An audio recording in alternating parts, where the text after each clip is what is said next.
Très chers téléspectateurs, bonjour à toutes et bienvenue dans ce nouveau numéro de notre émission L'Évangile pour tous. Aujourd'hui, nous allons parler de la Bible. Beaucoup de personnes y disent que c'est la parole de Dieu. Est-ce que c'est un sujet vraiment essentiel que est censé illuminer nos ténèbres, et répondre aux différentes questions de la vie que nous menons? Et pour répondre à ça, nous accueillons sur le plateau le pasteur Joël Va. Pasteur Joël, bonjour. Bonjour. Est-ce que vous pouvez apporter à nous quelques précisions par rapport à la Bible? Est-ce que nous pouvons vraiment parler de la parole de Dieu? L'épître aux Hébreux, l'épître qui a été adressée aux Hébreux, au chapitre 4 et au verset 12, y apporte à nous quelques précieux éléments à ce sujet. Car il est écrit précisément ceci: « La parole de Dieu est vivante et efficace, plus tranchante qu'une épée quelconque à deux tranchants, pénétrante jusqu'à partager âme et esprit, jointures et moelle. Elle juge les sentiments et les pensées du cœur. » Donc, c'est pour dire et pour répondre à cette question, cette parole est de nature divine. Elle possède des vertus divines.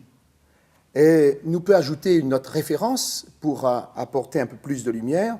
C'est dans l'évangile de Jean, au chapitre 1er, mais il voudrait lire ces quelques paroles.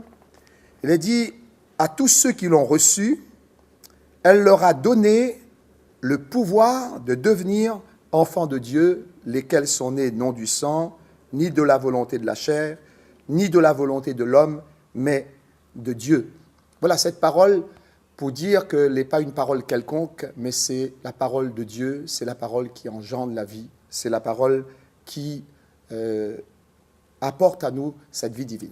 Alors, donc, si je comprends bien, la parole de Dieu, la Bible, au-delà d'un livre parmi tant d'autres, il apporterait à nous beaucoup plus qu'une connaissance intellectuelle, beaucoup plus que quelques techniques que nous n'aurions pu trouver ailleurs éventuellement. Si je comprends bien, n'a d'autres propriétés, ce livre-là, cette parole-là? Effectivement, cette parole que, comme nous l'a précisé, et nous voudrions bien le souligner, qu'elle est divine, avant d'avoir ordonné la création de venir à l'existence, la Bible dit à nous, dans la Genèse, au chapitre 1er, que tout était chaos, c'était le mélange, c'était le vide. Mais une fois que Dieu l'avait parlé, tout est rentré dans l'ordre. L'équilibre, les revenus. Ceci pour dire que sans l'écoute et sans l'acceptation de la parole de Dieu, de ses précieux conseils, pour mettre ces choses en pratique, selon ce que Dieu l'a voulu, ce sera toujours la confusion, le mélange, le chaos. Mais Dieu n'a jamais voulu que nous l'ayons dans l'égarement ou dans la confusion. Alors, la façon que vous parlez, il fait penser à nous également à la vie que certaines personnes y peuvent mener. Donc, on a parlé de la parole que les créatrices, que l'a créée. Alors, on n'a pas dit que la parole était créatrice, on a dit la parole les créatrices. Est-ce qu'il veut dire qu'aujourd'hui encore, cette parole est en mesure de créer quelque chose? Est-ce qu'elle était réservée pour le début des choses? Ou alors, est-ce que pour la vie de l'homme aujourd'hui, cette parole est toujours créatrice? Elle est créatrice. Nous l'a pu préciser, justement, nous l'étions en train de dire, dans la mesure où nous consentons à écouter, dans la mesure où nous consentons à considérer et à mettre dans notre cœur. C'est une semence. Dieu veut semer donc de cette semence divine dans notre cœur, dans la mesure où donc nous ouvrons notre cœur à cette parole, nécessairement, comme ça a été l'expérience d'un très grand nombre de tous ceux que l'approche Azote, nous les bénit, nous les enrichit, et m'y dirait bien pour préciser à plusieurs niveaux, parce que l'être humain, les corps, les âmes et esprits, et Dieu y enrichit, y bénit dans ces différents domaines de notre vie. Alors pour tous ceux qui nous rejoignent peut-être, on rappelle que nous parlons aujourd'hui de la parole de Dieu avec le pasteur Joël Va, et nous sommes en train de parler de cette parole que les créatrices. Alors pasteur Joël, vous serez quand même d'accord avec moi que dans cette société où tout se paie, et tout est malheureusement cher, il fait un peu trop facile ce que vous êtes en train de dire, dans le sens où il suffit d'écouter, il suffit d'accepter, et puis cette parole va créer quelque chose, va amener la bénédiction. Mais je suppose que pour vous parler de cette manière-là, on a beaucoup plus qu'une simple connaissance intellectuelle, on a sûrement des expériences que vous la vivez vous aussi, et qui pourrait amener à nous justement à croire dans la fiabilité hein, de ce qu'on est en train d'apporter à nous. Absolument. L'expérience, ma propre expérience, n'est pas dans le domaine physique. La Bible, il parle des expériences physiques. Voilà, si m'y voudrait référer à moi à ces expériences, à ces preuves vivantes que Dieu l'a données, nous avons de nombreuses expériences, de nombreuses références. En l'occurrence, peut-être avant de raconter mon propre témoignage, ma propre expérience, il pourrait parler déjà au niveau de cet homme dans l'évangile de Jean au chapitre 9, que était né aveugle. Ce passage, il montre à nous dans les trois niveaux dans lesquels Jésus a béni cet homme. Il avait son besoin le plus urgent, déjà quand on regarde dans la Bible, semble être, et d'ailleurs c'est ce que la Bible dit, hein, il était gagné de cette cécité, de cet état d'aveuglement. Il était né aveugle. Cependant, le domaine dans lequel Jésus va premièrement apporter sa guérison pour cet homme, pour parler de guérison, c'est dans le domaine moral, puisqu'il était atteint moralement. Quand Jésus l'a dit à lui, va te laver au réservoir de Siloé, et tu retrouveras la vue, nous voit une grande spontanéité chez cet homme-là, qu'il n'a pas hésité à obéir. Or que, vu sa situation, vu toute la confusion qu'il y avait dans son cœur, certainement que du côté moral, il était très atteint, mais nous remarque dans ce contexte de cet homme, de cette situation, Jésus va d'abord lui parler. Jésus va parler en sa présence et apporter la lumière, la bénédiction, une délivrance au niveau moral, psychologique. Et après, Jésus lui dira, va. Et simplement, il va partir. Et là, il va trouver, selon ce que notre en dit, parole vivante, il a obéi à cette parole, la guérison physique. Puisqu'il lui revient, et les yeux étaient ouverts, il voyait bien clair. Et en troisième lieu, sans entrer dans les détails, Jésus va le bénir spirituellement.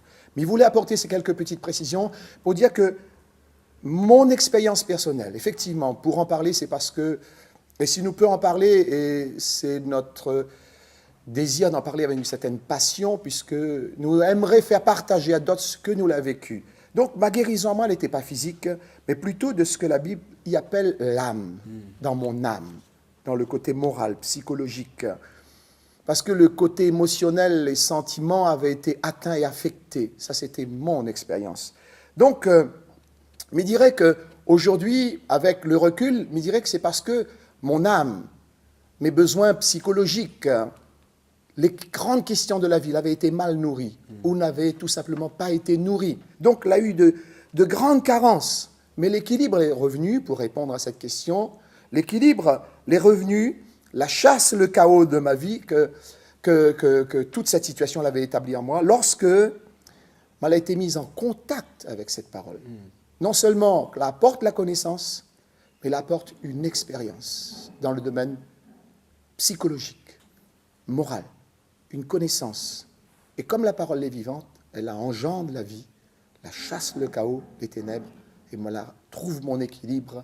Et c'est ce qui permet à moi aujourd'hui de parler et de pouvoir répondre par l'affirmative que la parole de Dieu, elle est puissante et vivante. Alors, on a parlé à un moment dans votre expérience, donc d'un contact que vous avez eu avec la parole de Dieu. Peut-être pour quelqu'un qui serait en train de suivre cette émission et qui aimerait aussi avoir ce contact, comme vous dites, avec la parole de Dieu. Alors, comment faire? Est-ce qu'on a un endroit particulier géographique à partir? Faut-il aller loin de l'île?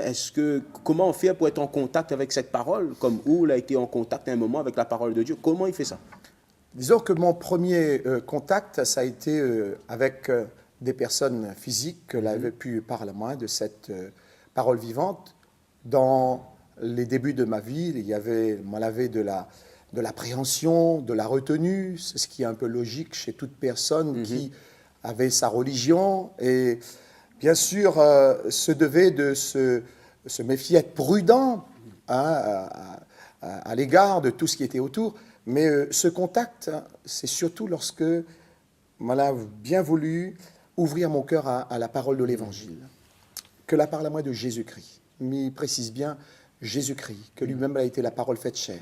Selon ce qu'il est dit, et la parole a été faite chair, elle a habité parmi nous pleine de grâce. Jésus est le point central même de la Bible. Moi, elle a été mis en contact avec la parole, et cette parole-là, madame, elle découvre Jésus.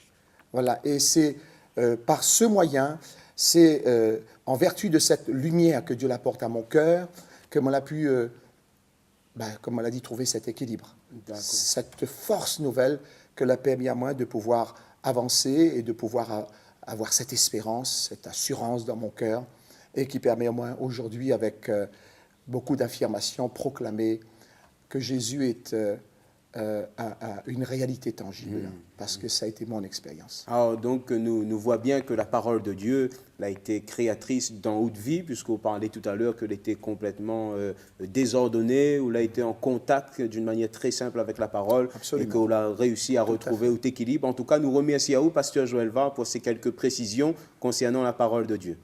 Merci. Au revoir. Au revoir.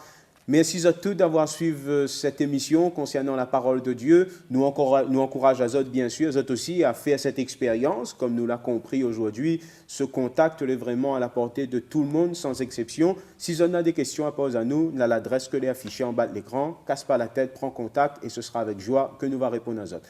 À très bientôt et que Dieu bénisse.